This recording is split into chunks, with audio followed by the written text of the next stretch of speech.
O sol já havia se posto quando escutei aquela batida na porta de casa. Eu estava ali, sozinha naquela varanda, com a caneta de prata do meu pai rolando entre os dedos, pensando em como a vida dá tantas voltas. Tinha sido com essa mesma caneta que, 30 anos atrás, eu e Toninho assinamos os papéis da nossa primeira fazenda de cacau. A mesma caneta que ele jogou no chão quando me disse, na semana passada, que eu não servia mais para nada. Aquela caneta que, por teimosia ou por destino, nunca deixei de guardar na minha bolsa desde que meu pai me deu. Agora, ela parecia pesar 1 tonelada enquanto eu esperava a hora de usar ela mais uma vez. Dona Zefa, a senhora está pronta? O carro já chegou para levar a senhora para a reunião. Respirei fundo, apertei a caneta no bolso do meu vestido azul marinho e respondi: Tô pronta, meu filho. Vamos lá. Meu nome é Josefa Carvalho dos Santos, mas todo mundo em Ilhéus me conhece como Dona Zefa do Cacau. Tenho 73 anos, cabelos brancos que não pinto por preguiça e orgulho, mãos calejadas de quem não teve medo do trabalho e uma cicatriz no queixo de quando caí do cavalo aos 12 anos. Nasci e me criei no interior da Bahia, na região de Ilhéus, terra onde o cacau já foi ouro e hoje continua dando sustento para quem sabe tratar ele com respeito. Moro numa casa simples, mas confortável na rua principal da cidade, a mesma que meu marido construiu antes de partir para o outro plano, faz 15 anos. Acordo todo dia às 5 da manhã, mesmo agora que poderia dormir até mais tarde. O corpo já se acostumou. Tomo meu café forte com tapioca, cuido das minhas plantas no quintal e só depois penso no resto. Foi assim a vida inteira, mesmo quando comandava mais de 200 funcionários nas fazendas Carvalho em Irmão. Empresa que construí com meu irmão mais novo, Toninho, depois que papai morreu e deixou pra gente só dívidas e um pedaço de terra que ninguém dava valor. Agora, 1 semana depois de ser expulsa do meu próprio escritório pelo meu próprio sangue, eu tô aqui, me preparando para enfrentar meu irmão e os homens de terno que ele pensa que vão salvar a empresa que nós dois construímos com tanto suor. Eu me pergunto se ele já sabe, se já descobriu que eu não sou tão inútil quanto ele pensou. Se já entendeu que foi com essa mesma caneta de prata, a que papai me deu no leito de morte, que eu assinei o contrato com os americanos, há 2 anos. O contrato que ele nem se deu ao trabalho de ler direito, de tanta pressa que tinha em fechar negócio. A mesma caneta que agora vai mostrar quem realmente não serve mais para nada. Antes de continuar minha história, gostaria de agradecer ao canal Emoção de Idade pela oportunidade de contar o que vivi. E queria pedir a você que está assistindo, se inscreva no canal, deixe seu like, comente de onde você está assistindo e que horas são aí. Todos os dias tem uma história nova por aqui, viu?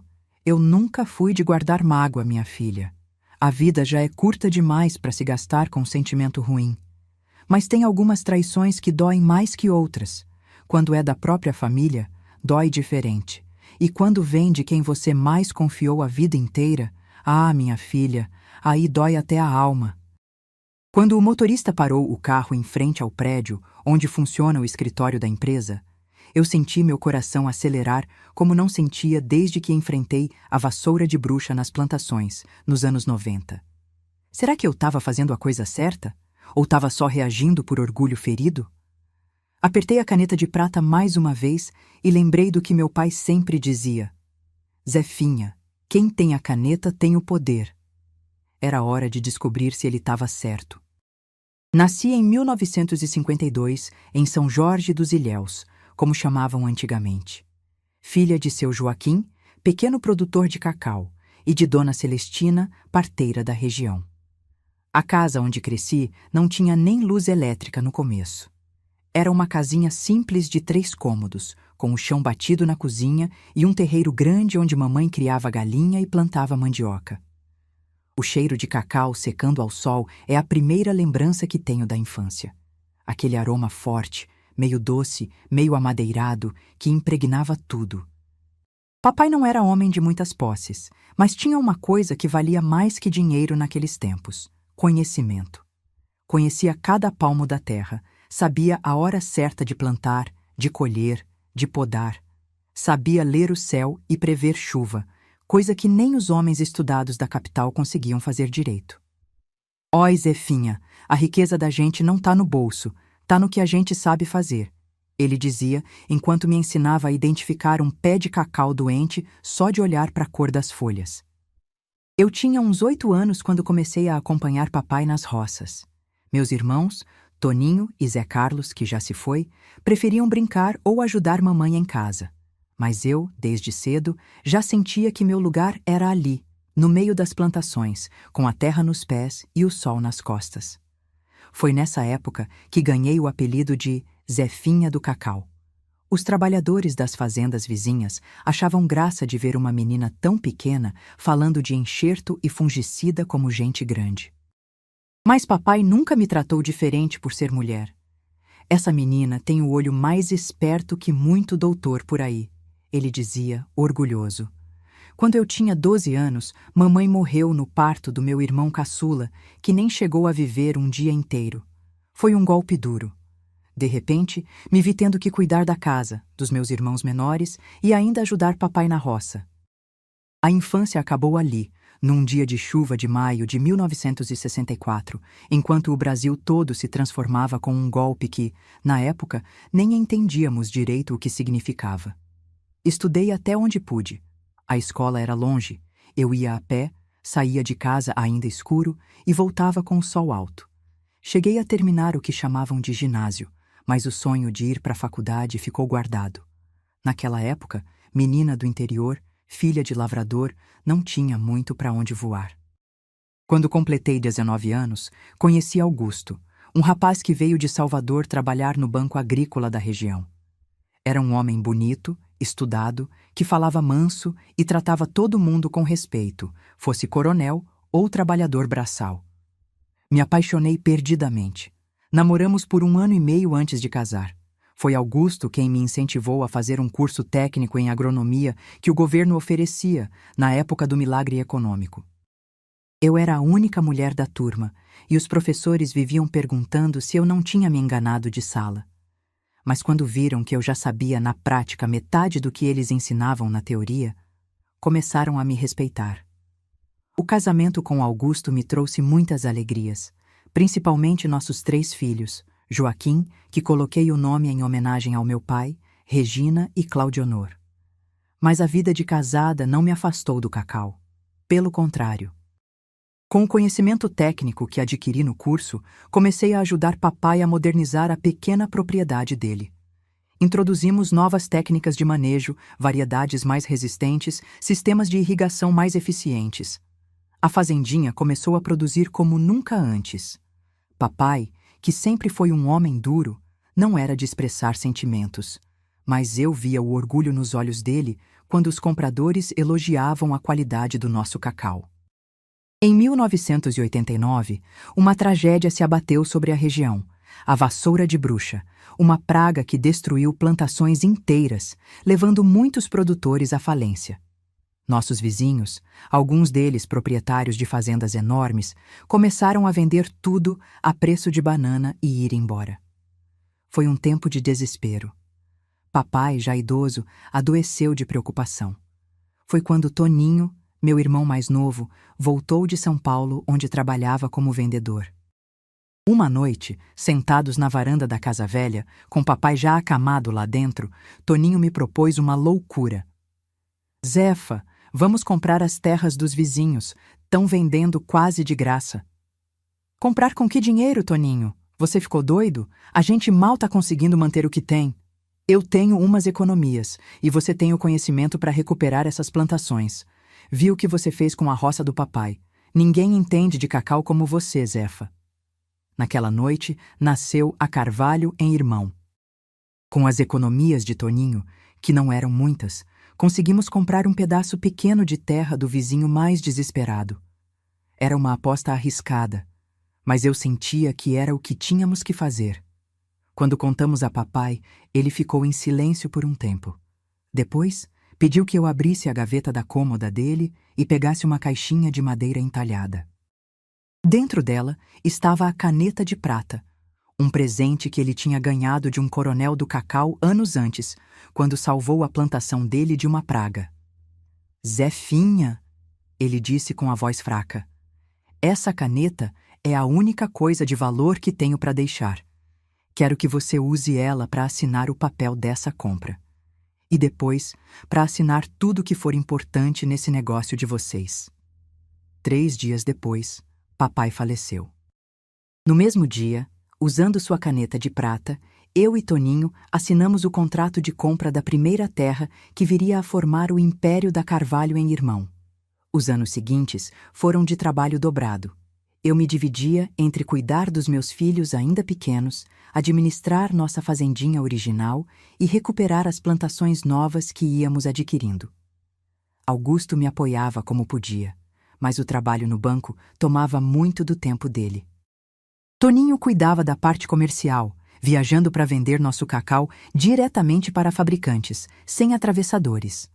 Aos poucos, desenvolvemos um método próprio de combate à vassoura de bruxa, combinando técnicas tradicionais que aprendi com papai e conhecimentos novos que busquei em livros, cursos e conversas com pesquisadores.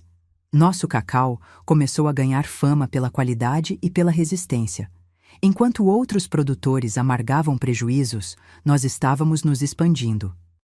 Em 1995, conseguimos comprar nossa primeira fazenda grande, a Boa Esperança, com 500 hectares.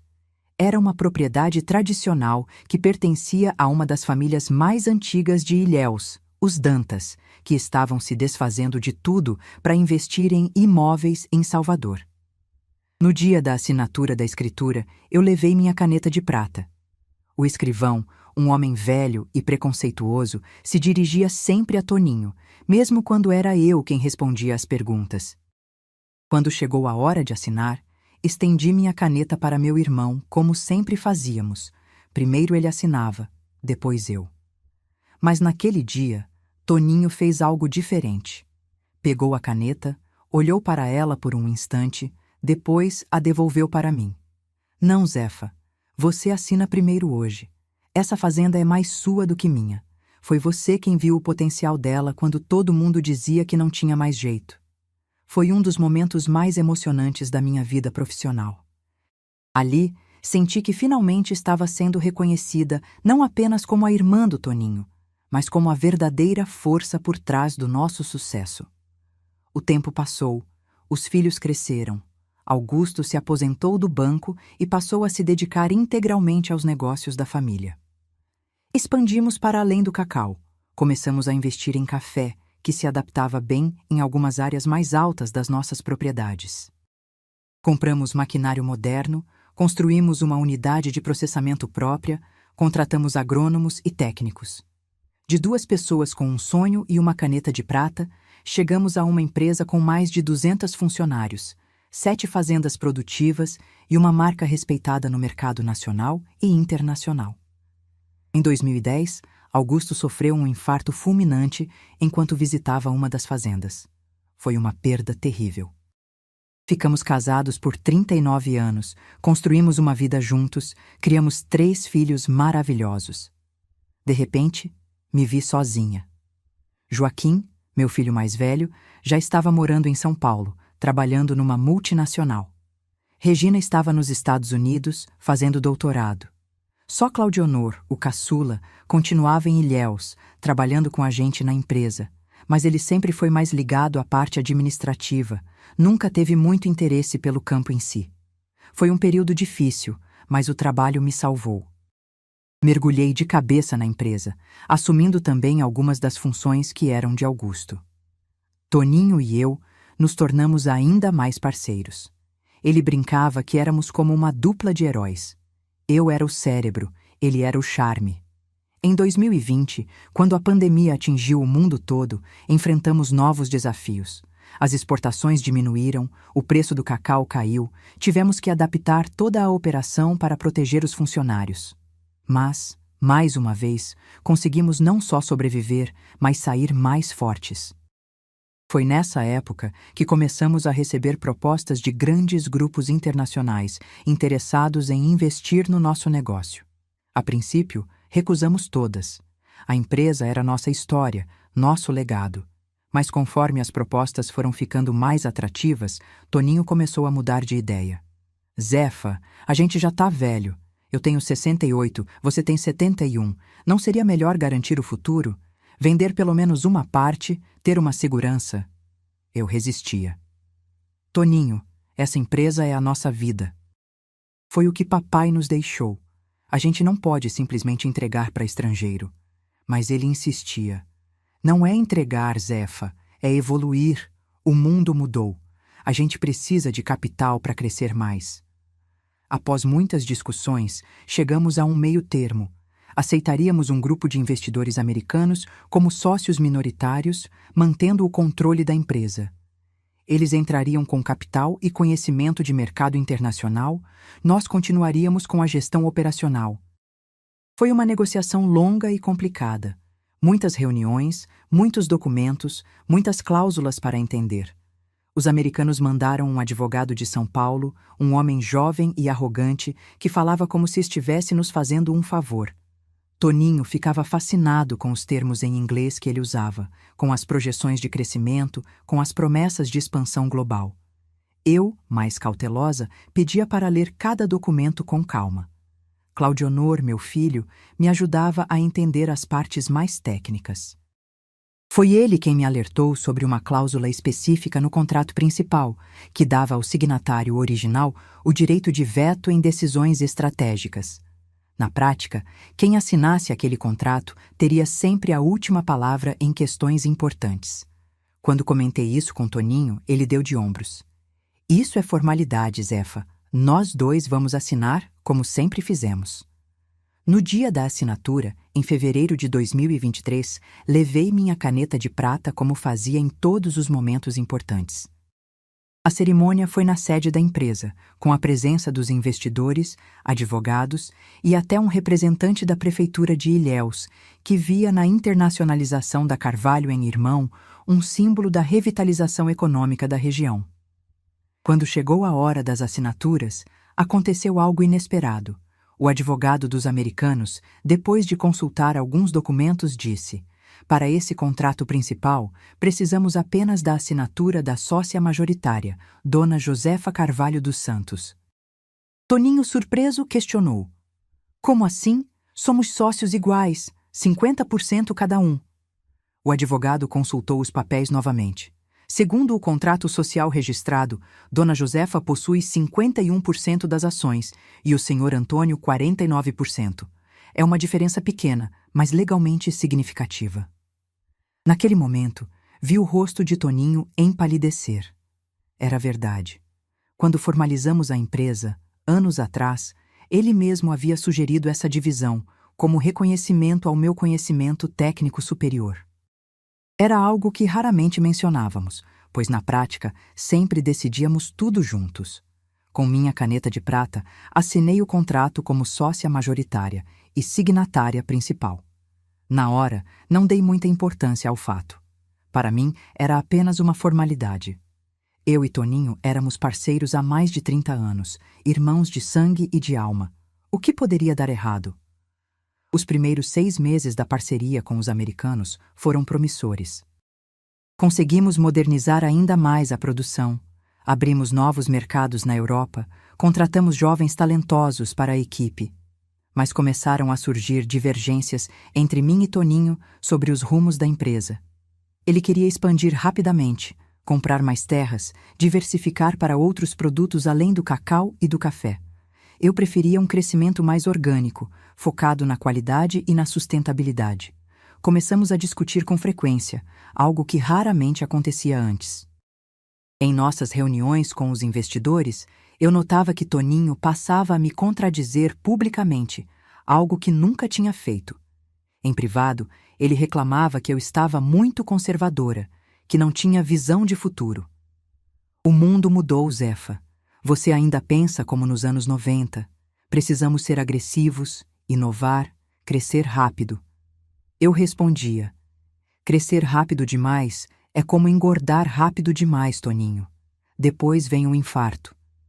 Aos poucos, percebi que meu irmão estava tendo reuniões com os investidores sem me incluir.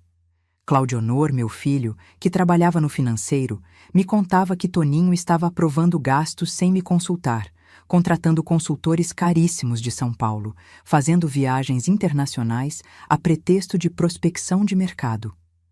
Uma tarde, encontrei por acaso no meu e-mail uma proposta de reestruturação da empresa que não tinha visto antes. O documento, elaborado por uma consultoria contratada por Toninho, sugeria uma modernização da gestão, com a criação de um conselho diretor que, na prática, diminuiria muito meu poder de decisão. Quando confrontei meu irmão, ele desconversou. É só uma proposta, Zefa. Ainda não decidimos nada. Mas eu sentia que algo estava errado. O irmão que sempre me respeitou, que sempre reconheceu meu valor, estava agindo como se eu fosse um obstáculo a ser removido. A situação chegou ao limite na semana passada. Era uma segunda-feira chuvosa, típica do inverno baiano. Cheguei ao escritório como fazia todos os dias, cumprimentei os funcionários, peguei meu café e fui para minha sala. Estava analisando relatórios de produção quando Toninho entrou, acompanhado de 2 homens que nunca tinha visto antes. Zefa, precisamos conversar, ele disse, com um tom de voz que nunca tinha usado comigo antes. Os 2 homens se apresentaram como consultores de gestão de transição. Com palavras rebuscadas e gráficos coloridos, me explicaram que a empresa precisava se modernizar e que eu, com todo o respeito à minha história e contribuição, representava uma gestão tradicional que já não atendia às demandas do mercado global. Em palavras mais simples, eu era velha demais, ultrapassada demais, e deveria dar espaço para pessoas mais jovens e dinâmicas.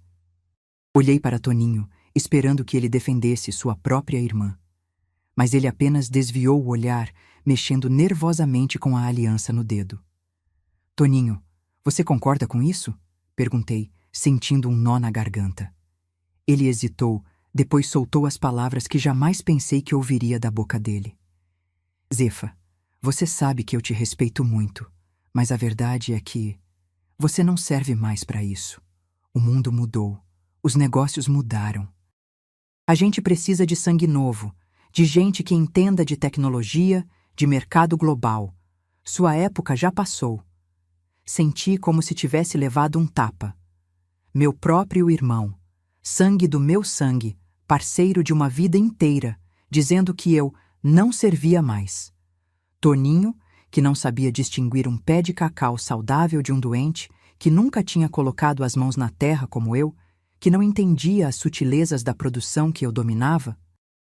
Levantei-me da cadeira, trêmula, mas determinada a manter minha dignidade. Peguei minha bolsa e a caneta de prata que sempre carregava comigo. Se é assim que você pensa, Toninho, não tenho mais nada a fazer aqui.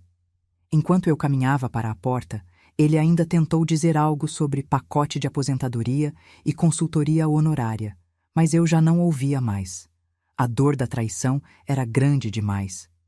Ao sair, deixei a caneta de prata cair no chão, de propósito.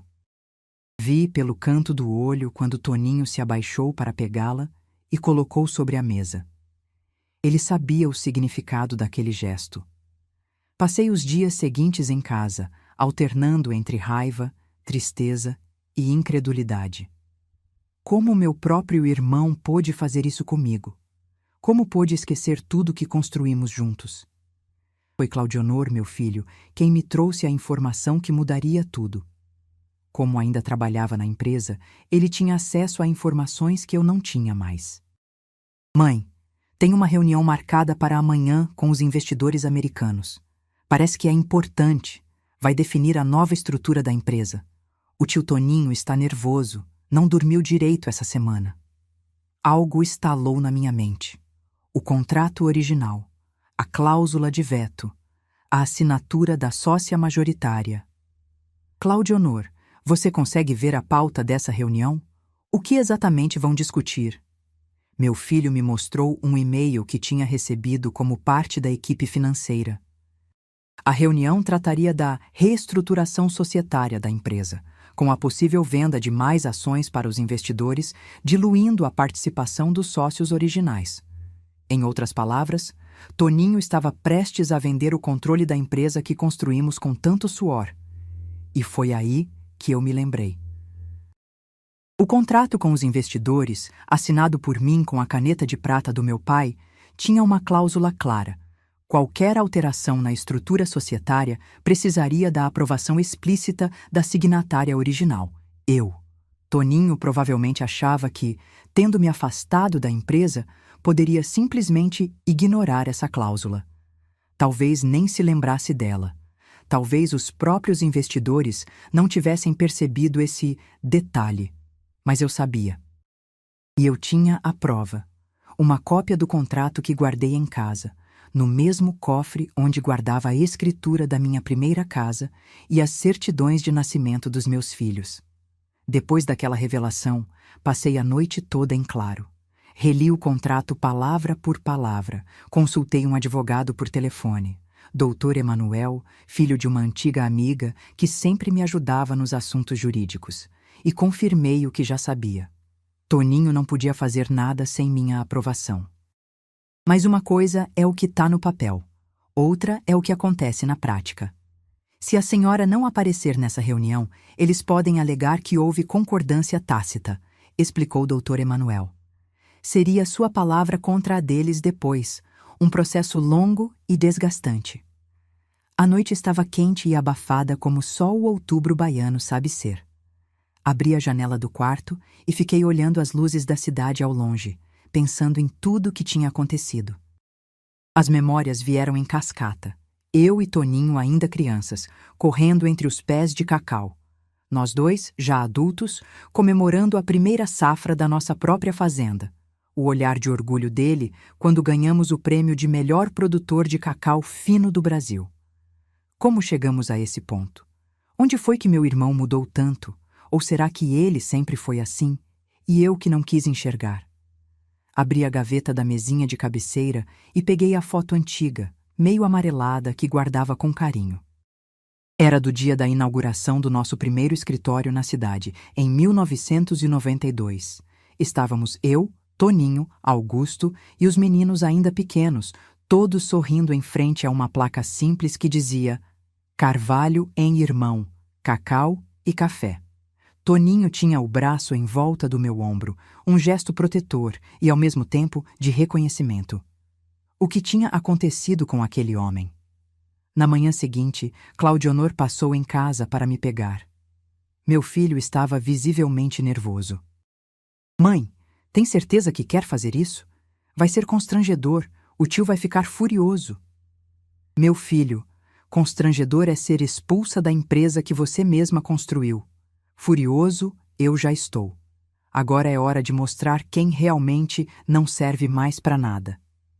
Claudionor dirigia em silêncio, enquanto eu observava pela janela do carro as ruas de Ilhéus, que conhecia tão bem.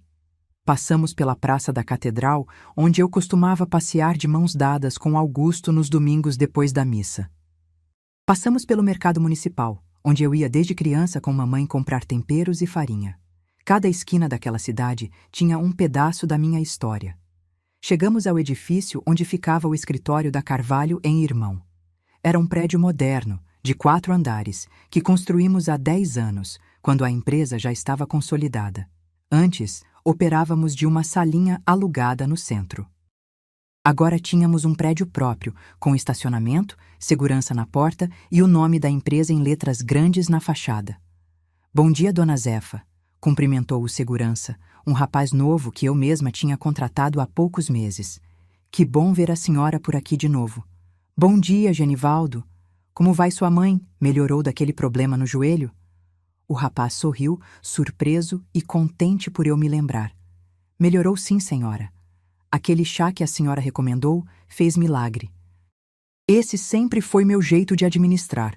Conhecer cada funcionário pelo nome, saber um pouco da vida de cada um, tratar todo mundo com respeito, do faxineiro ao gerente. Toninho dizia que eu perdia tempo com detalhes irrelevantes, que eu deveria delegar mais, me concentrar apenas nas questões estratégicas. Entramos no elevador e subimos até o último andar, onde ficava a sala de reuniões principal. Quando as portas se abriram, dei de cara com Mariana, a secretária executiva, uma moça eficiente que trabalhava conosco há 5 anos. Dona Zefa, ela exclamou, quase derrubando a bandeja com águas e café que levava. A senhora, eu não sabia que viria hoje. Vim para a reunião com os investidores, Mariana. Já começou? Não, estão todos na sala esperando só o seu irmão, que está terminando uma ligação na sala dele. Eu podia sentir o desconforto da moça. Provavelmente, Toninho tinha orientado a todos que eu não fazia mais parte da empresa, que não deviam me informar sobre nada, talvez até que não me deixassem entrar no prédio. Mas Mariana era uma boa menina, educada demais para me barrar. Pode avisar que já estou aqui, por favor? Vou entrar direto. Sem esperar resposta, caminhei pelo corredor em direção à sala de reuniões, com Claudionor logo atrás. Através das paredes de vidro, pude ver os investidores americanos, 3 homens de terno escuro e uma mulher de blazer azul, além de alguns executivos da empresa e o advogado arrogante de São Paulo. Quando abri a porta, todos os olhares se voltaram para mim. Houve um momento de silêncio constrangedor, seguido de murmúrios e olhares confusos trocados entre os presentes. Bom dia a todos, eu disse, com a voz mais firme que consegui. Espero não estar atrasada. Mike Reynolds, o mais velho dos investidores americanos, foi o primeiro a se recuperar da surpresa. Mrs. Santos, what a pleasure to see you. We were not expecting... Ele começou em inglês, depois mudou para um português arrastado. Não esperávamos sua presença hoje. Imagino que não, respondi com um sorriso educado, enquanto puxava uma cadeira e me sentava à mesa. Mas como esta reunião vai tratar do futuro da empresa que fundei, achei melhor participar. O advogado de São Paulo, Dr. Enzo, se bem me lembro, lançou um olhar preocupado para a porta, certamente esperando a chegada de Toninho para resolver aquela situação inesperada. Não precisou esperar muito. Menos de 1 minuto depois, meu irmão entrou na sala, falando animadamente ao celular sobre projeções de crescimento e mercado premium. Quando me viu, parou abruptamente no meio da frase, o rosto empalidecendo como se tivesse visto um fantasma. Vou te ligar depois, ele disse à pessoa do outro lado da linha e desligou. Depois, forçando um sorriso que não chegava aos olhos, se dirigiu a mim. Zefa, que surpresa! Não sabia que você viria. Pois é, Toninho, parece que tem muita coisa que você não sabe, respondi, sustentando seu olhar. Inclusive sobre o contrato que fizemos com nossos parceiros aqui presentes. Meu irmão trocou um olhar rápido com o advogado, que sutilmente balançou a cabeça em negativa, como quem diz, não sei do que ela está falando. Bem, já que estamos todos aqui, podemos começar, disse Mike, tentando aliviar a tensão. Temos uma pauta extensa hoje.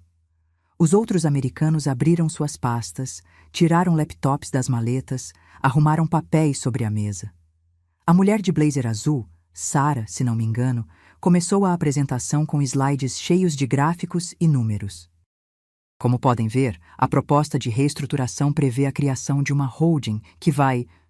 Deixei que ela falasse por alguns minutos, observando atentamente as reações de Toninho.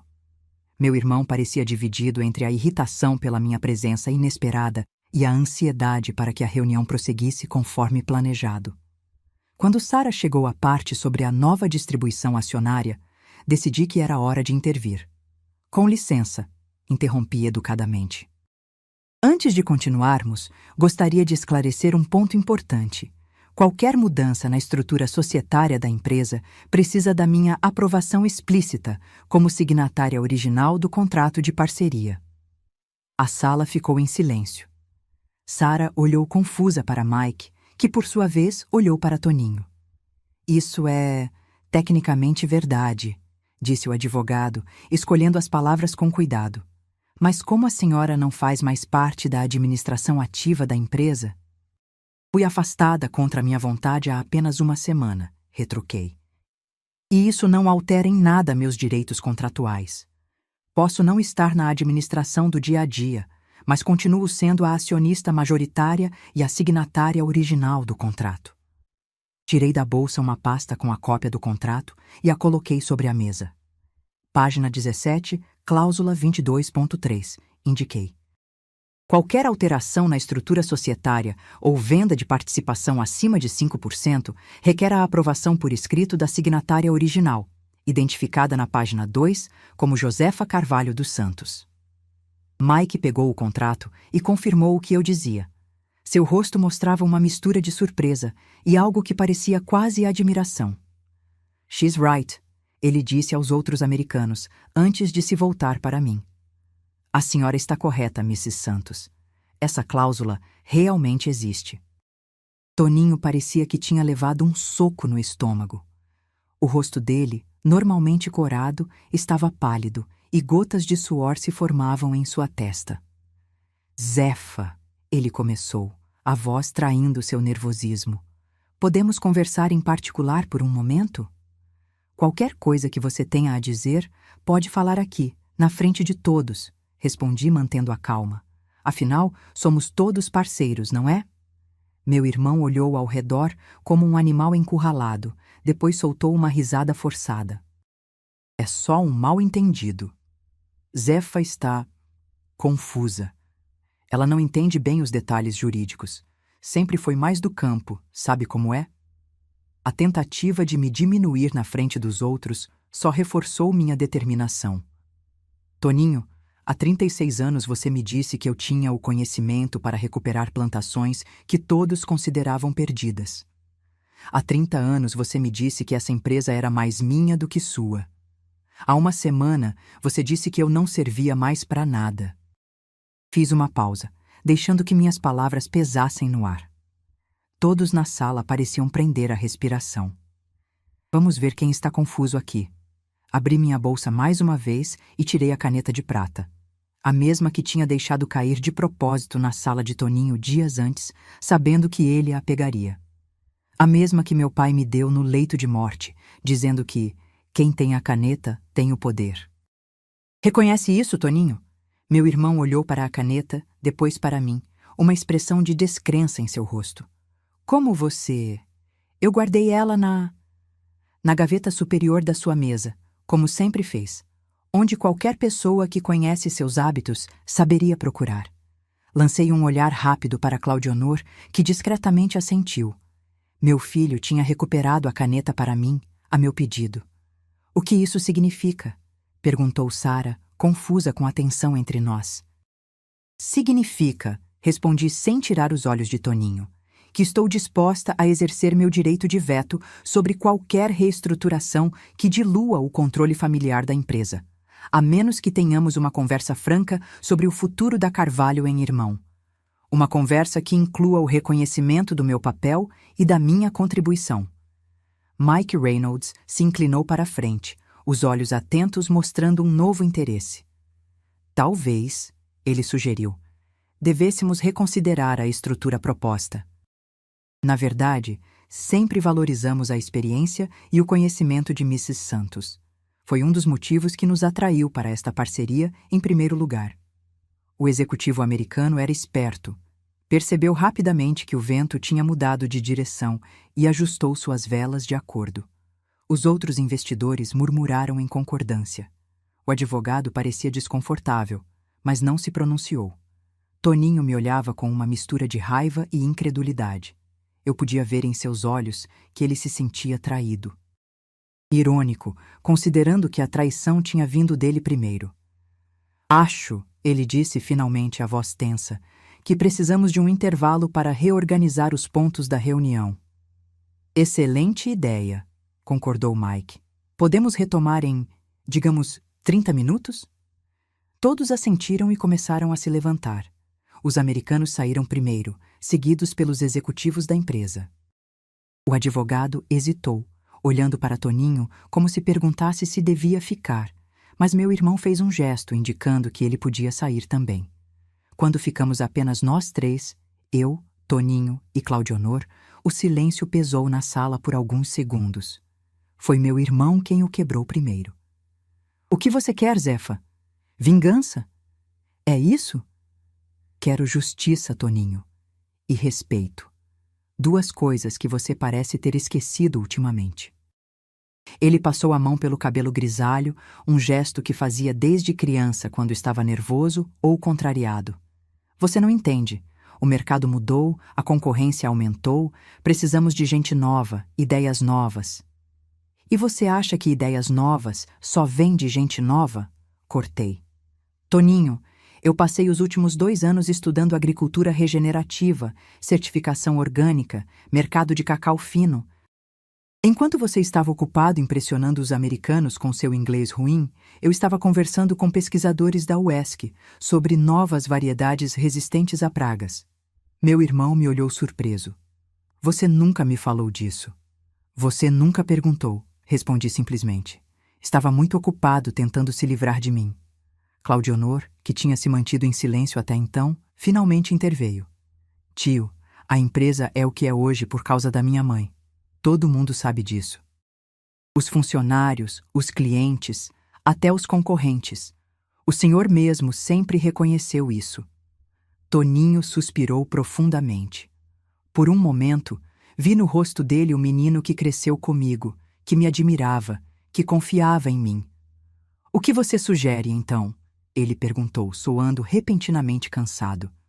Sugiro que paremos de agir como se um de nós pudesse fazer isso sozinho, respondi. Você tem razão sobre algumas coisas, Toninho. Precisamos nos modernizar, expandir para novos mercados. Mas não podemos perder o que sempre foi o nosso diferencial: qualidade, conhecimento do produto, respeito pela terra e pelas pessoas. Olhei para meu irmão, procurando nos olhos dele o parceiro que conhecia a vida toda. Sugiro que você me convide para voltar, não como um peso que você carrega por obrigação, mas como a sócia e irmã que sempre fui. E, em troca, prometo me abrir mais para as suas ideias de expansão e modernização. Toninho ficou em silêncio por um tempo que pareceu interminável.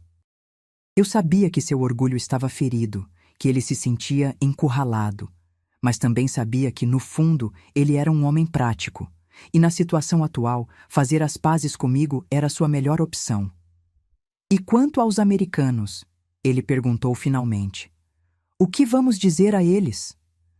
A verdade, respondi. Que tivemos um desentendimento, mas que estamos alinhados novamente.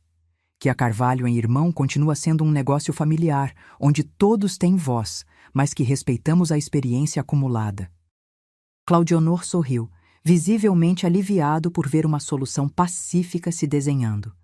Ele sempre foi o mais conciliador dos meus filhos, o que mais se parecia com seu pai nesse aspecto. E quanto àqueles consultores? Perguntei, referindo-me aos homens que Toninho havia levado para me afastar. Dispensados. Ele respondeu prontamente, com um leve sorriso. Nunca gostei deles mesmo. Foi ideia do Enzo. Estendi minha mão sobre a mesa, segurando a caneta de prata. Então temos um acordo, irmão. Toninho hesitou por um momento, depois pegou a caneta das minhas mãos. Temos um acordo, irmã. Quando os investidores voltaram, encontraram um cenário diferente. Eu e Toninho, lado a lado, apresentamos uma visão conjunta para o futuro da Carvalho & Irmão. Uma visão que respeitava a tradição, mas abraçava a inovação. Que valorizava o conhecimento acumulado, mas estava aberta a novas ideias. Mike Reynolds parecia satisfeito com a mudança. Na verdade, ele me confidenciou depois que estava preocupado com os rumos que a empresa estava tomando sob a liderança exclusiva de Toninho. Sua irmã tem um conhecimento do produto que é raro, Mr. Santos, ele disse a meu irmão. Na indústria alimentícia de hoje, autenticidade e qualidade são diferenciais cada vez mais valorizados, e ela representa isso. Ao final da reunião, tínhamos um novo plano. Os americanos aumentariam seu investimento, mas não teriam controle. Criaríamos uma linha premium de chocolate Bean to Bar usando nosso próprio cacau. Expandiríamos para o mercado europeu, focando em certificações orgânicas e comércio justo. E eu retornaria à empresa como diretora de qualidade e desenvolvimento, um cargo criado especialmente para aproveitar meu conhecimento. Quando todos já tinham saído e ficamos apenas eu e Toninho na sala de reuniões, meu irmão me olhou com uma expressão que misturava arrependimento e admiração. Você me pegou de surpresa hoje, Zefa. Não esperava isso de você. Esse foi seu erro, Toninho. Respondi. guardando a caneta de prata na bolsa. Subestimar uma mulher velha só porque ela tem rugas e cabelo branco. Ele riu, um riso genuíno que me lembrou do irmão que eu conhecia há 70 anos. Nunca mais vou cometer esse erro, prometo. Ao sair do prédio, o sol forte do meio-dia banhava as ruas de Ilhéus. Claudionor tinha ido na frente para dar a notícia à sua esposa Eliane, que sempre me apoiou. Passei pela recepção e acenei para Mariana, que sorriu aliviada ao ver que eu parecia bem. Passei pelo segurança Genivaldo, que bateu continência brincando, como sempre fazia. Passei por Dona Lourdes, a copeira que trabalhava conosco há mais de 20 anos e que sempre deixava um café especial reservado para mim. A empresa não era apenas um negócio para mim. Era uma família estendida, um propósito, um legado. E agora, esse legado estava seguro novamente. Enquanto caminhava para o carro, senti o peso da caneta de prata no bolso do meu vestido. Quase podia ouvir a voz de papai sussurrando no vento quente de outubro. Quem tem a caneta tem o poder, Zefinha. E ele estava certo. Sempre esteve. Na semana que seguiu aquela reunião decisiva, muita coisa mudou na Carvalho em Irmão. Voltei ao escritório todos os dias. Não mais como a figura decorativa que Toninho queria que eu fosse, mas como parte essencial da liderança. Os funcionários me receberam com sorrisos aliviados. Muitos tinham ficado preocupados com os rumos que a empresa estava tomando sem a minha presença. Minha primeira ação foi reunir a equipe técnica. Eram 25 pessoas, entre agrônomos, técnicos agrícolas e pesquisadores, a maioria jovens formados nas universidades da região. Apresentei a eles minha visão para o futuro, um modelo de produção que combinasse o conhecimento tradicional que aprendi com papai com as técnicas mais modernas de sustentabilidade e alta produtividade. A gente não precisa escolher entre ser tradicional ou moderno, expliquei a eles. O segredo está em saber o que preservar do passado e o que abraçar do futuro. Lucas, um jovem agrônomo recém-contratado, levantou a mão timidamente. Dona Zefa, eu tenho estudado um método novo de fermentação do cacau que aumenta os compostos aromáticos. Acho que combinaria perfeitamente com aquela técnica de secagem que a senhora desenvolveu nos anos 90. Sorri satisfeita. Era exatamente esse tipo de combinação que eu buscava. Ótimo, Lucas. Vamos testar isso em uma parcela experimental e ver os resultados. Ao longo daquela semana, descobri vários projetos interessantes que tinham sido engavetados durante minha breve ausência. Toninho tinha um foco tão grande em volume de produção e corte de custos que estava ignorando iniciativas que poderiam agregar valor ao nosso produto. Em uma tarde particularmente produtiva, estava analisando relatórios de qualidade quando Toninho entrou na minha sala. Desde a reunião com os investidores, nossa relação estava cordial, mas ainda um pouco tensa. Havia feridas abertas que levariam tempo para cicatrizar. Zefa, preciso da sua opinião sobre uma coisa, ele disse, colocando uma pasta sobre minha mesa. Abri a pasta e encontrei um projeto para uma nova unidade de processamento de cacau, muito maior e mais moderna que a atual. O investimento era significativo, quase 12 milhões de reais. O que você acha? Perguntou meu irmão, observando atentamente minha reação. Analisei os números com cuidado. A nova unidade aumentaria nossa capacidade de processamento em 200%, mas exigiria uma expansão correspondente nas plantações ou a compra de cacau de outros produtores. É ambicioso, respondi finalmente. Mas vejo um problema. Se aumentarmos muito a produção de uma vez, corremos o risco de diluir nossa qualidade, e é justamente essa qualidade que nos diferencia no mercado. Toninho assentiu, como se esperasse essa resposta. Foi o que eu pensei. Mas não queria tomar uma decisão sem ouvir você primeiro. Era um pequeno gesto, mas significativo. Um reconhecimento do meu valor que tinha faltado nos últimos tempos. Tenho uma contraproposta, sugeri. E se, em vez de uma única unidade grande, construíssemos duas menores? Uma focada em volume, para atender o mercado tradicional, e outra dedicada exclusivamente ao cacau fino para os chocolates premium?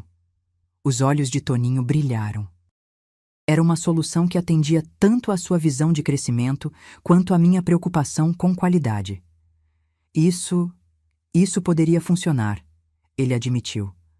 Vou pedir à equipe para refazer os cálculos com base nessa ideia.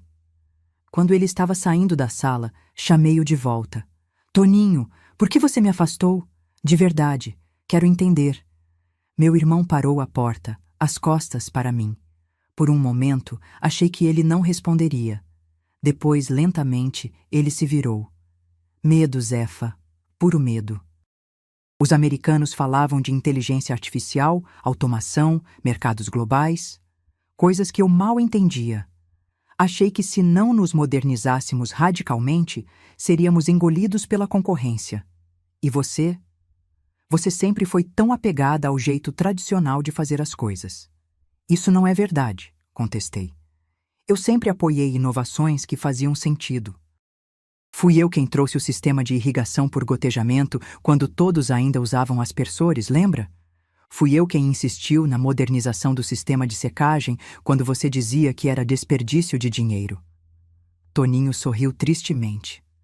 Eu sei, no fundo sempre soube, mas os consultores, eles ficavam martelando na minha cabeça que empresas familiares tradicionais estavam fadadas à extinção se não passassem por uma transformação radical.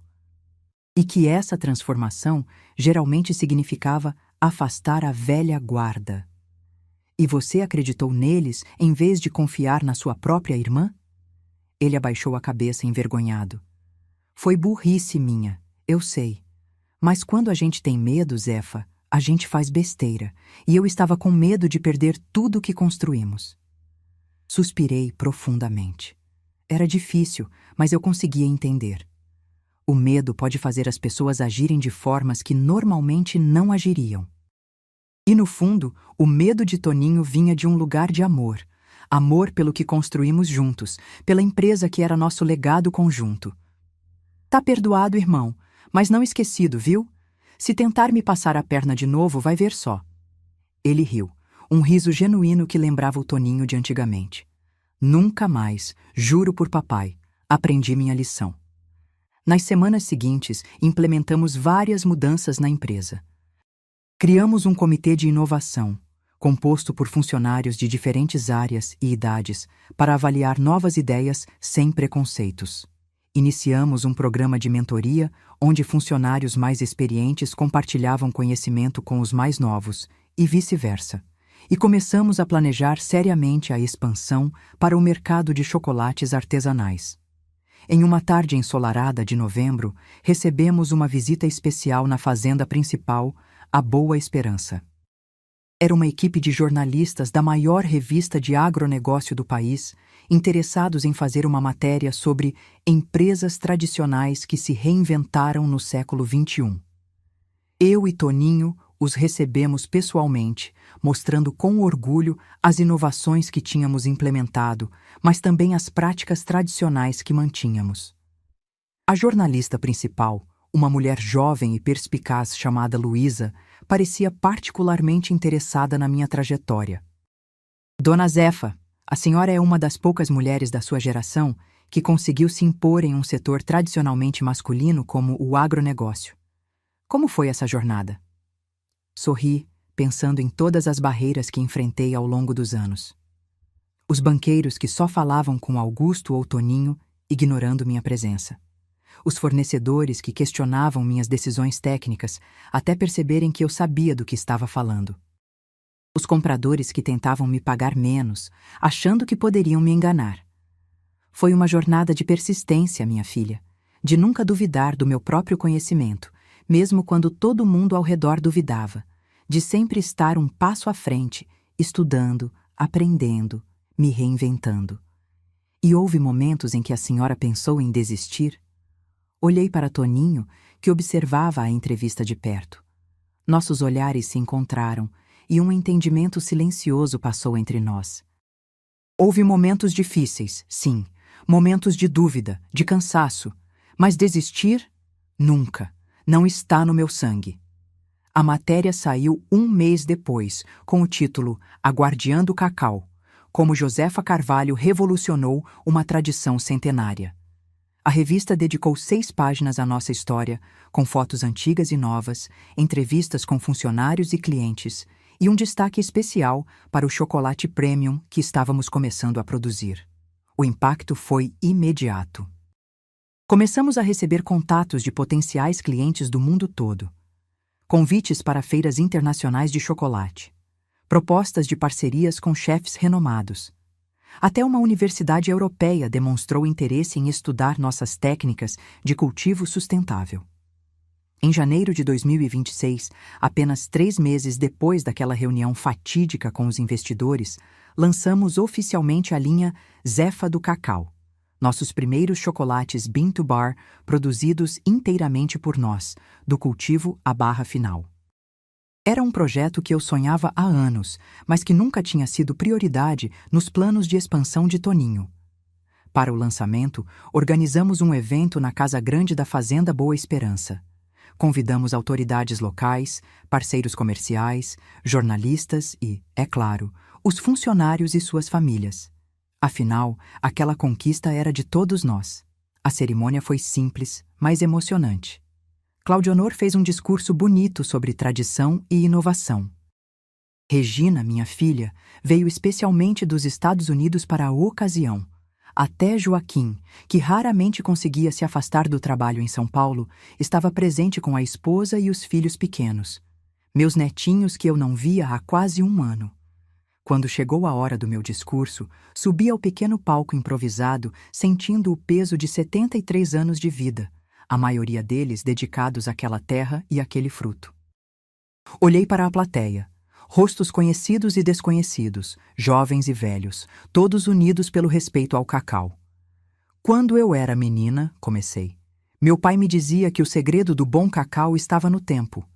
Tempo para a planta crescer forte. Tempo para o fruto amadurecer no ponto certo. Tempo para a fermentação desenvolver os aromas. Tempo para a secagem ser perfeita. O tempo, dizia ele, não é inimigo do cacau, é seu melhor amigo. Fiz uma pausa, sentindo a emoção apertar minha garganta. Hoje entendo que o mesmo vale para nós, seres humanos. O tempo não é nosso inimigo. Ele nos traz rugas, cabelos brancos, dores nas juntas, mas também nos traz sabedoria, experiência, discernimento. Coisas que nenhuma tecnologia, por mais avançada que seja, pode substituir. Olhei diretamente para Toninho, que estava na primeira fila. A Carvalho em Irmão chegou até aqui porque soube respeitar o tempo do cacau e o tempo das pessoas. E é assim que vamos continuar, combinando o melhor do passado com o melhor do presente, para construir um futuro ainda mais doce. Os aplausos foram calorosos. Vi lágrimas nos olhos de muitos funcionários antigos, que tinham acompanhado nossa jornada desde o início. Vi sorrisos orgulhosos nos rostos dos meus filhos e vi no olhar de Toninho um respeito renovado. Após o discurso, meu irmão subiu ao palco e, para minha surpresa, trouxe consigo uma caixa de madeira entalhada, muito parecida com aquela em que papai guardava a caneta de prata.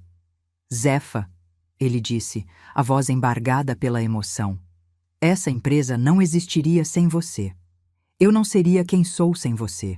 E cometi um erro imperdoável ao tentar afastá-la daquilo que você ajudou a construir. Abriu a caixa, revelando uma réplica exata da caneta de prata original, mas com uma inscrição nova na lateral. Josefa Carvalho dos Santos, a guardiã do cacau. Esta é a nossa homenagem. Cada chocolate da linha Premium virá com sua assinatura impressa na embalagem, feita com esta caneta, para que todos saibam quem é a verdadeira alma da Carvalho em Irmão. Não consegui conter as lágrimas. Abracei meu irmão forte, sentindo que finalmente tínhamos virado a página daquele capítulo doloroso. O público aplaudiu de pé, muitos também emocionados com aquele momento de reconciliação. A festa seguiu noite adentro, com música, comida típica baiana e, é claro, muito chocolate. Sentada na varanda da Casa Grande, observando a celebração, me permiti um momento de orgulho, não apenas pelo sucesso da empresa, mas pela jornada completa, os altos e baixos, as lutas e conquistas, as lições aprendidas. Joaquim se aproximou, trazendo seus 2 filhos, Pedro, de 7 anos, e Luísa, de 5. Meus netos são a alegria da minha velhice, mesmo vendo-os menos do que gostaria.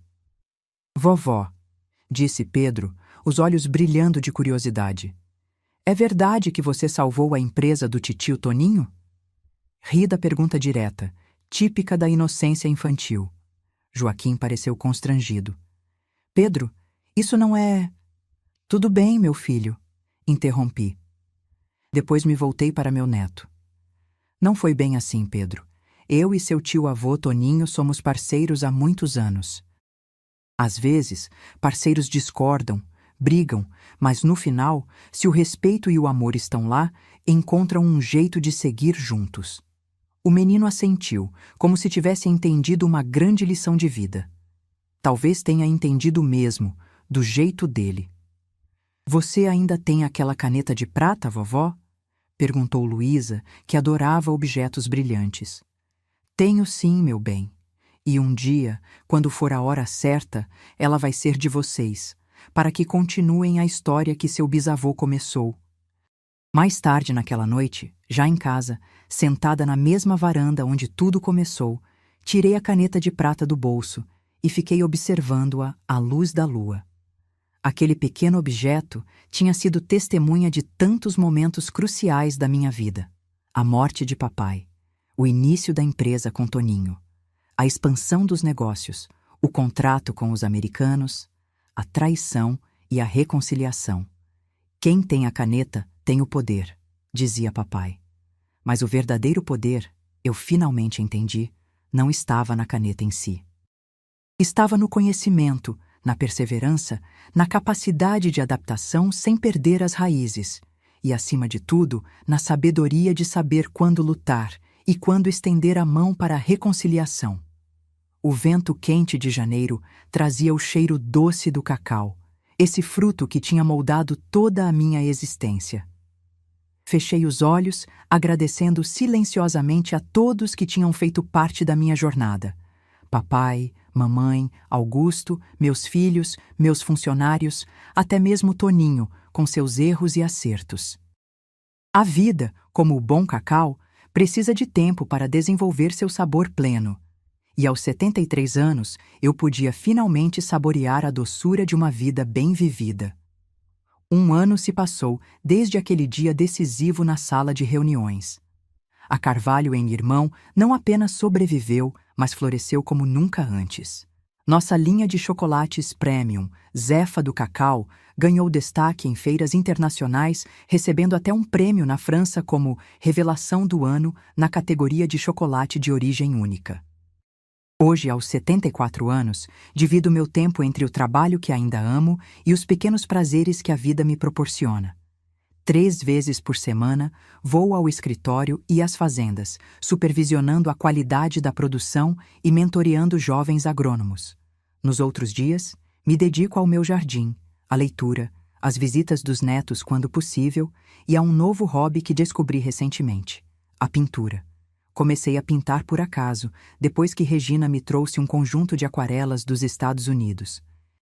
Mãe, você precisa de uma atividade para relaxar, ela insistiu. No começo, achei que não tinha talento nenhum. Minhas primeiras tentativas eram desastrosas. Árvores que pareciam manchas, flores irreconhecíveis, paisagens confusas. Mas com o tempo, sempre o tempo, esse grande mestre, fui melhorando. Agora, passo horas na varanda de casa, capturando em papel a luz dourada que banha as plantações de cacau ao entardecer. As nuvens rosadas que se formam sobre ilhéus nos fins de tarde de verão. Os rostos enrugados e sábios dos trabalhadores mais antigos das fazendas. Minha relação com Toninho melhorou imensamente. A crise que enfrentamos nos obrigou a conversar com honestidade, a expor feridas antigas, a reconhecer erros de ambas as partes. Não foi fácil. Somos 2 velhos teimosos, cada um com seu jeito de ver o mundo. Mas o amor fraterno que nos une desde a infância prevaleceu sobre os desentendimentos. Agora temos uma dinâmica mais clara. Eu cuido da qualidade e do desenvolvimento de produtos, áreas onde meu conhecimento é mais valioso. Toninho lidera a expansão comercial e as relações com investidores, usando seu carisma e habilidades de negociação. Claudionor, meu filho, assumiu a direção financeira, trazendo ordem e modernidade aos nossos sistemas de gestão. É um arranjo que funciona bem, respeitando as forças de cada um. E quando surgem discordâncias, como inevitavelmente acontece, temos reuniões familiares às sextas-feiras à noite, regadas a café fresco e bolo de tapioca, onde conversamos abertamente até chegar a um consenso. Uma das maiores alegrias deste último ano foi ver o impacto positivo das nossas decisões na vida dos funcionários. Com o sucesso da linha Premium, pudemos implementar um programa de participação nos lucros que beneficiou a todos, do campo à administração. Também expandimos o centro de treinamento, oferecendo cursos técnicos gratuitos para jovens da região que queiram trabalhar no setor de cacau e chocolate. Dona Dalva, que trabalha conosco há mais de 30 anos, me disse com lágrimas nos olhos que sua neta tinha sido aceita para um estágio remunerado no nosso laboratório de qualidade. Nunca pensei que ia haver um dia em que alguém da minha família pudesse trabalhar assim, Dona Zefa, num laboratório de jaleco branco, igual doutor. São momentos como esse que me fazem ter certeza de que valeu a pena lutar pelo controle da empresa. Não pelo poder em si, mas pelo que podíamos fazer com ele. Os americanos continuam sendo nossos parceiros, mas com uma participação minoritária. Mike Reynolds, o mais velho deles, virou um amigo pessoal. Ele vem ao Brasil 2 vezes por ano e sempre faz questão de passar alguns dias em Ilhéus, não apenas para assuntos de negócios, mas para, como ele diz, absorver a essência do cacau. É um homem que, apesar de ter nascido no mundo corporativo de Nova York, desenvolveu um genuíno respeito pelo nosso trabalho e nossa terra. Em sua última visita, enquanto caminhávamos entre os pés de cacau da fazenda Boa Esperança, ele me fez uma pergunta interessante. Mrs. Santos, se pudesse voltar no tempo, o que faria diferente na sua trajetória empresarial? Refleti por um momento, observando um fruto de cacau perfeitamente maduro, de um amarelo vibrante contra o verde escuro das folhas. Sabe, Mike, talvez eu tivesse confiado mais nas pessoas desde o início. Não apenas na família, mas nos funcionários, nos parceiros. Por muito tempo, achei que precisava controlar tudo pessoalmente para garantir que fosse feito direito. E isso a impediu de crescer mais rápido? Ele perguntou. Talvez, mas também garantiu a qualidade que nos diferencia até hoje. É um equilíbrio delicado. O desafio é saber quando segurar as rédeas e quando soltar.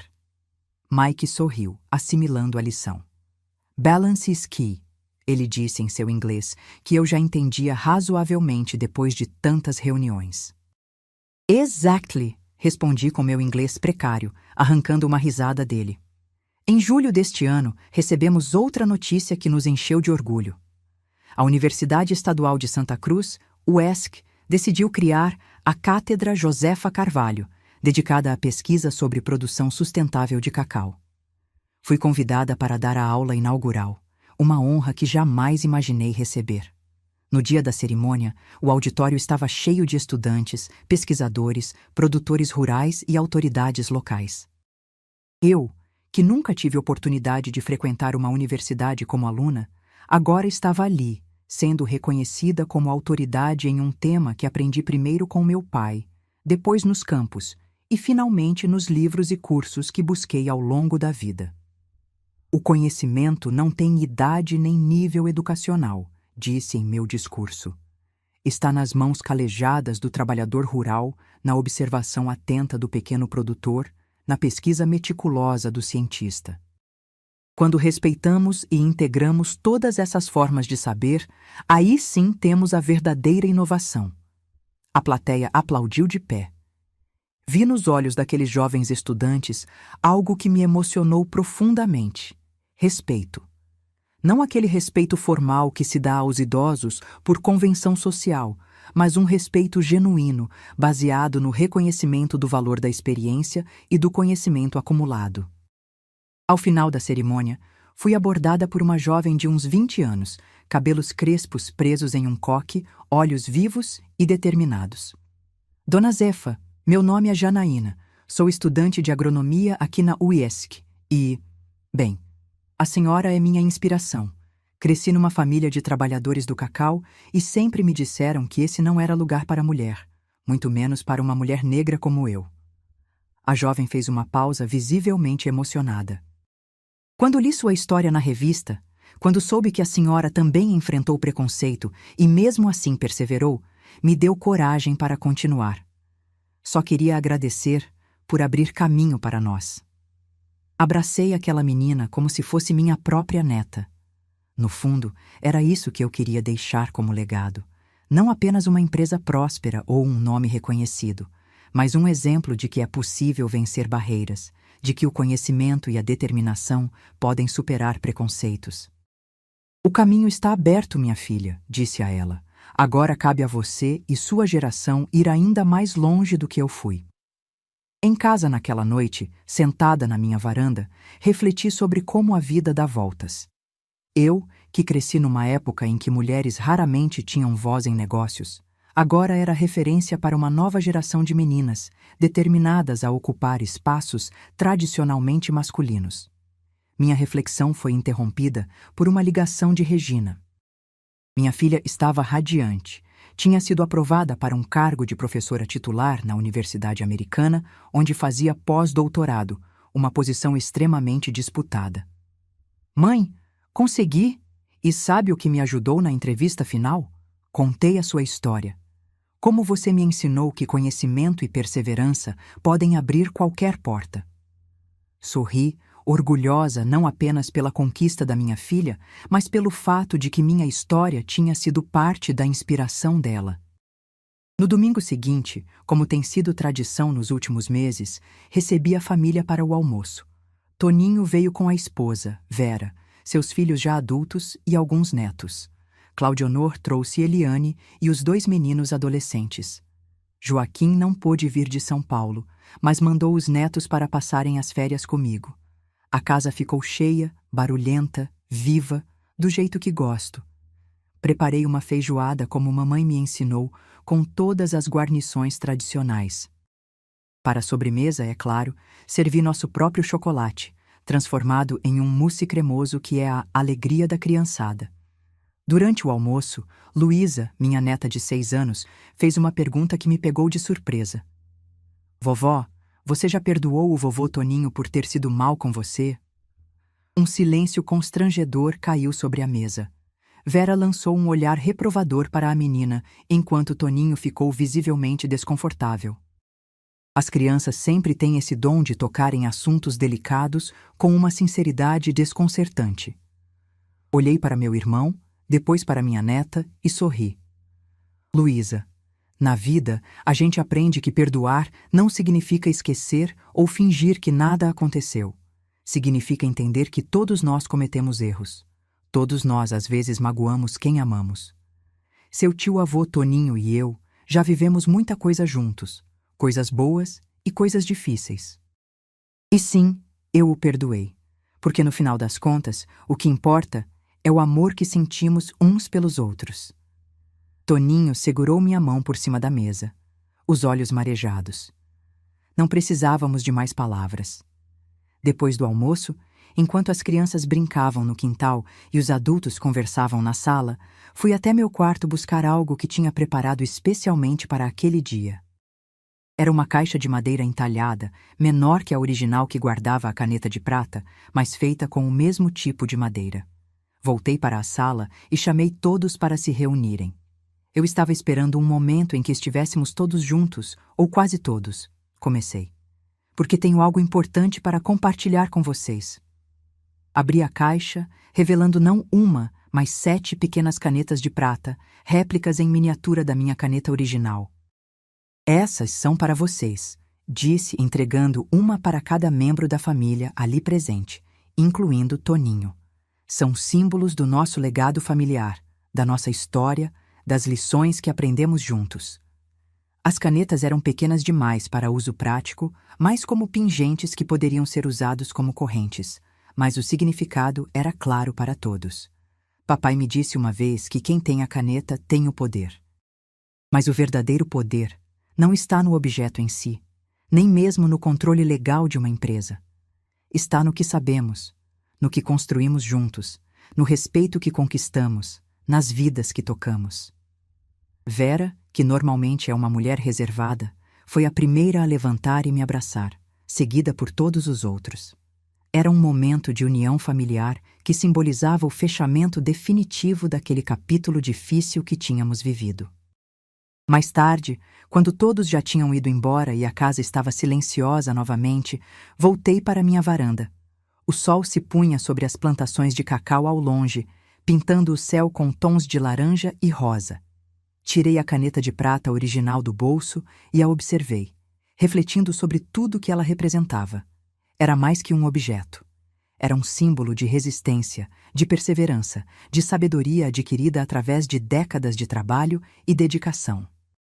Era a materialização do legado que meu pai começou e que agora se estendia para as novas gerações da família Carvalho. Naquela noite, escrevi em meu diário, um hábito que adquiri recentemente, incentivada por Regina, algumas reflexões que gostaria de compartilhar com vocês. A vida é como o cultivo do cacau. Exige paciência, cuidado constante e a capacidade de enfrentar pragas e tempestades sem desistir. Às vezes, o fruto demora a amadurecer. Às vezes, a colheita não é tão abundante quanto esperávamos. Mas se persistirmos, se aprendermos com cada safra, com cada desafio, o resultado é doce e satisfatório. Aprendi que o verdadeiro valor de uma pessoa não está na sua idade, no seu gênero ou no seu nível de educação formal, mas na sabedoria que acumulou, na sua capacidade de aprender e se adaptar, no seu compromisso com seus princípios. Aprendi que família é complicado, confuso, às vezes doloroso, mas também é nosso porto seguro, nossa força, nossa continuidade no mundo. Vale a pena lutar por ela, mesmo quando dói. Aprendi que perdoar não é sinal de fraqueza, mas de força. É reconhecer que todos somos imperfeitos, que todos cometemos erros e que o rancor só envenena quem o carrega. E, finalmente, aprendi que nunca é tarde demais para recomeçar, para aprender algo novo, para corrigir um erro, para fortalecer um laço rompido. A vida nos dá segundas chances, se estivermos dispostos a agarrá-las. Hoje, quando olho para trás, para aquela semana de outubro em que meu mundo parecia desmoronar, vejo que foi, na verdade, um novo começo. Foi preciso chegar à beira do precipício para enxergarmos, eu e Toninho, o que realmente importava. A caneta de prata continua comigo, um lembrete constante de onde vim e do que conquistei. Um dia, quando chegar minha hora, ela passará para mãos mais jovens, junto com as histórias, os conhecimentos e os valores que aprendi ao longo desta longa jornada. Mas até lá, ainda tenho muito a fazer, muito a ensinar, muito a aprender. Porque a vida, como o bom cacau, continua a nos surpreender com novos sabores, novas possibilidades, novas aventuras. Não importa quantos anos tenhamos. Se você chegou até aqui, eu te agradeço do fundo do meu coração. Se inscreva no canal e deixe seu like. E se você realmente me acompanhou até o fim dessa jornada, comenta aí embaixo a palavra caneta. Só quem assistiu vai entender o significado. Agradeço ao canal Emoção de Idade por essa oportunidade de compartilhar minha história. Quem sabe a próxima não seja ainda mais parecida com a sua. Um abraço apertado dessa velha aqui.